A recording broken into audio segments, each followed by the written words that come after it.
पाकिस्तानियों को पता नहीं क्या हो गया है कि ये नाश्ते नहीं करते। नाश्ता मैक्सिमम इम्यूनिटी देता है, नाश्ता मैक्सिमम ब्लड सर्कुलेशन को अच्छा रखता है, नाश्ता माइक्रोबायोम को फीड करता है। क्यों? क्योंकि आपकी बॉडी जो है वो एक रिदम फॉलो करती है। मेरे पास आने वाले सारे पेशेंट्स इन टर्मिनोलॉजी से बड़ी अच्छी तरह वाकिफ़ हैं कि आपकी बॉडी को अल्लाह ने बना के जब भेजा इस दुनिया में तो उसके निज़ाम को सूरज निकलने और सूरज डूबने के साथ कनेक्ट कर दिया। तो सुबह 9 बजे से पहले आपको नाश्ता करना है। अगर आप सुबह 9 बजे से पहले नाश्ता नहीं करते हैं तो चाहे आप जितनी मर्जी ताकतवर और सेहतमंद खुराक खाएंगे, उसकी तवानाई या उसकी एब्जॉर्प्शन आपको 50 से 60% मिलेगी। जितना आप 9 बजे से आगे निकलते चले जाएंगे खुराक लेने में, उतनी आपकी इम्यूनिटी कमज़ोर होगी, उतनी आप में लेथार्जी होगी, उतनी आप फियर का शिकार होंगे, उतना आपकी सर्कुलेशन इफेक्ट होगी, उतना आपका माइक्रोबायोम वीक होगा। तो कोशिश कीजिए कि अर्ली नाश्ते करने की आदत डालिए। लेकिन हो क्या रहा है, जैसे ही छुट्टियां शुरू हुई हैं लोग समर हॉलीडेज के मूड में चले गए हैं। मरीज आके मुझे कह रहे हैं जी मैं तो जी बस जब से छुट्टियां हुई हैं 12 बजे उठ रहा हूँ, 1 बजे उठ रहा हूँ। तो आपका ख्याल है कि इन लोगों की इम्यूनिटी अच्छी होगी? कैसे ये क्लेम कर सकते हैं कि जी मैंने हाथ धो लिए हूँ तो मैं बच गया हूँ? बिल्कुल नहीं। सिर्फ हाथ धोने से आप नहीं बच जाएंगे, आपको अपनी पूरी बॉडी की केयर करनी पड़ेगी। फिर आप लोगों ने वो खाने नहीं खाने जो देर हजम है, क्योंकि पाकिस्तानी कौम डिसफंक्शनल लिवर का शिकार है। जो रेडियोलॉजिस्ट हैं, जो अल्ट्रासाउंड करते हैं, वो ये बताते हैं कि तकरीबन 80 to 90%, 85 to 90% जो पाकिस्तानीज हैं उनके जिगर फैटी हैं, फैटी लिवर है। तो फैटी लिवर जो होता है वो डिसफंक्शनल लिवर होता है, यानी वो बीमार लिवर नहीं है लेकिन वो डिसफंक्शनल लिवर है। तो आप ये पराठे खाना छोड़ दें। Paratha is very unhealthy food generally, और जब एक डिजीज़ फैली हो तो वैसी बहुत बुरी है, बहुत ही बुरा है। पराठा भूल जाएं। और एक और नया नशा मुझे जो पाकिस्तानियों का डिस्कवर हुआ है वो दूध पत्ती का है। यानी मुझे हम लोगों को चाय बनाना सिखानी पड़ रही है पाकिस्तानीज़ को। नहीं आपने पीनी वो चाय जिसमें दूध पत्ती के साथ पकता है। जब दूध पत्ती के साथ पकता है तो कोई ऐसा कॉम्प्लेक्स बनता है जो आपकी बॉडी को बीमार करता है, आपकी सर्कुलेशन अफेक्ट करता है, आपके लिम्फेटिक्स को अफेक्ट करता है। तो आपने चाय जैसे शुरू में बनाई जाती थी, वो जो टी पॉट्स और शुगर पॉट और मिल्क पॉट का कॉन्सेप्ट था आप हमारे पेरेंट्स के ज़माने में, उसी तरह चाय पिए, सेपरेट चाय पिए, थोड़ी सी दूध डाल के चाय पिए। और नाश्तों में चपाती खाएं, चपाती खाएं, सालन खाएं, और जो आपने खाना है दही खाएं, जो आपको समझ आता है। लेकिन नाश्ता पेट भर के करें, 9 बजे से पहले करें, और चाय को नाश्ते से पहले पिएं। और अगर आप कोरोना के हिसाब से स्पेशली पूछना चाहते हैं तो मैं आपको ये बताऊंगी कि एक ब्लैक टी मैं दे रही हूँ सबको, और एडवाइस भी कर रही हूँ कि अपने नाश्तों से पहले चाय का कावा बनाएं, उसमें थोड़ी सी चीनी डालें, शक्कर नहीं मैंने कही, चीनी, और उसमें एक लेमन डालें। तो जैसे ही आप उसमें लेमन डालेंगे उसका रंग ब्लीच हो जाएगा, वो रेडिश कहवा बन जाएगा।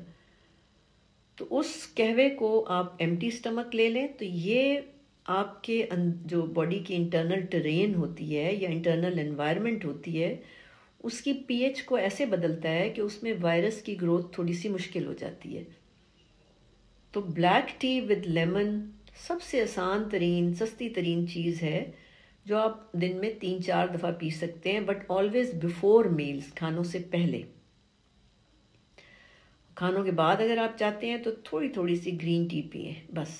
इसके अलावा नाश्ते में आपकी कोई ख़ास एहतियात नहीं है। जो आप खाना चाहते हैं, रोटी के साथ दही खाना चाहते हैं दही खा लें, अंडा खाना चाहते हैं अंडा खा लें, सालन लें, चने खाएं, दाल खाएं, चटनी लेनी है चटनी ले लें, प्याज खाने हैं प्याज खा लें, अचार खाना है अचार खा लें, पराठा नहीं खाना सिर्फ।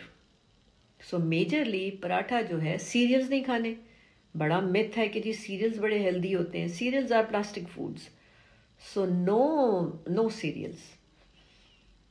अगर सीरियल मैं एडवाइस करती भी हूँ तो वो गंदम का दलिया उन मरीज़ों को जो डाइजेस्ट नहीं कर पाते, जो बीमारियों का सीरियस बीमारियों का शिकार होते हैं, वहाँ पे उनको सिर्फ दलिया कुछ अरसे के लिए दिया जाता है, उसके बाद वापस उनको नॉर्मल खानों पे ले आते हैं। फिर इसके अलावा जो चीज़ें आपको थोड़ा नुकसान दे सकती हैं वो ये है कि नाश्ता हैवी रखें, दोपहर का खाना हल्का रखें। आपके जिस्म को अल्लाह ने रोज़े के तरीके पे बनाया हुआ है। Very heavy breakfast, light lunch and good dinner, ये 2 मेजर मील्स हैं और दोपहर को आपने थोड़ा सा हल्का खाना है। अच्छा, इसके बाद दूध को इन हालात में जब डर हो किसी वायरस या चेस्ट इन्फेक्शन या थ्रोट इन्फेक्शंस का, तो दूध सेफ नहीं होता। तो बेहतर है कि आप दही इस्तेमाल करें, आप चीज़ इस्तेमाल करें, दूध की पकी हुई कोई मीठा इस्तेमाल कर लें हमेशा खानों से पहले, जो मैं रूल्स बताती हूँ। और लेकिन प्योर दूध पीना इतना सेफ नहीं होता। इस यानी प्रिवेलिंग जो भी कंडीशन है उसकी बात कर रही हूँ मैं। Coffee is all right. So दूध की मुख्तलिफ़ शक्लों में से खाली दूध सेफ नहीं है। कॉफ़ी ठीक है, दही ठीक है, चीज़ ठीक है, या दूध का बना हुआ कोई मीठा ठीक है। और इसी तरह चाय के अंदर से भी आपने दूध को कम कर देना। जितना ज़्यादा दूध चाय में होता चला जाएगा उतनी वो चाय आपकी सर्कुलेशन को अफेक्ट करेगी और थोड़ा सा वायरस सपोर्टिव हो जाएगी, या वो मीडियम प्रोवाइड करेगी जहाँ पे वायरल ग्रोथ आसान हो जाती है।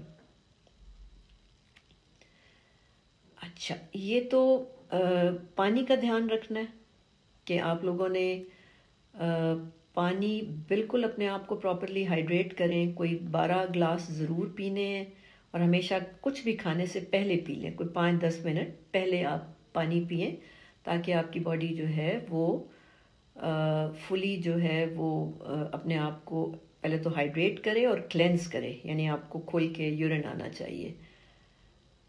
ये जो मौसम चल रहा है ये वैसे ही चेंजिंग मौसम है और इसके अंदर एलर्जीज़ वगैरह आ जाती हैं। एलर्जीज़ अगर चल रही हैं किसी को तो वो गरम ड्रिंक्स जैसे चाय का इस्तेमाल ज़्यादा करे, गरम पानी का इस्तेमाल करे जिनको ऑलरेडी चल रही हैं, ब्लैक टी का इस्तेमाल ज़्यादा करे, यखनी का इस्तेमाल ज़्यादा करे, ब्लैक कॉफ़ी का इस्तेमाल ज़्यादा करे, और ग्रीन टी भी अलग से भी पी जा सकती है, यानी खानों के बाद भी ले सकते हैं और वैसे भी पी जा सकती है।